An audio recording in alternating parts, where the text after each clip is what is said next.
police vests. The Titanic is sinking, and they're writing a strongly worded letter to the iceberg. How much more evidence do they need? The bad place has to be tampering with the system. There's no other explanation. Can I ask you an unrelated question? Absolutely not. The fate of all of humanity is at stake, and time is running out. Go ahead. I'm trying to help Jason and Janet navigate some very complex feelings, but everything I do makes it worse. You know them better than anyone else. How do I just make them happy? How do you make Jason happy? You give him a lollipop shaped like a transformer. You'd think it'd be that simple, but every time I do something nice, it backfires. There are so many unintended consequences to well-intentioned actions. It feels like a game you can't win. That's it. There is another explanation. Unintended consequences. Oh, Tahani, you did it. Well, of course I did, darling.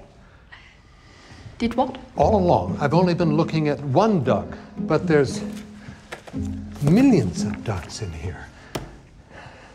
In 1534, Douglas Winegar of Hawkhurst, England, gave his grandmother roses for her birthday. He picked them himself, walked them over to her. She was happy. Boom, 145 points.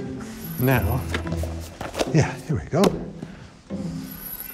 In 2009, Doug Ewing of Skaggsville, Maryland, also gave his grandmother a dozen roses, but he lost 4 points. Why? Because he ordered roses using a cell phone that was made in a sweatshop.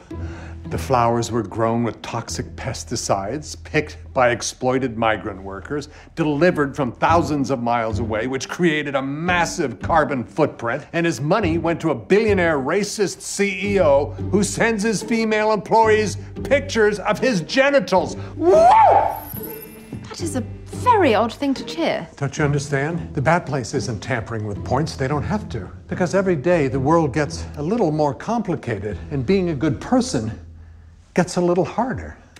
Gather the others. We have a lot to do. But we didn't really deal with my thing. Okay, I'll just figure it out.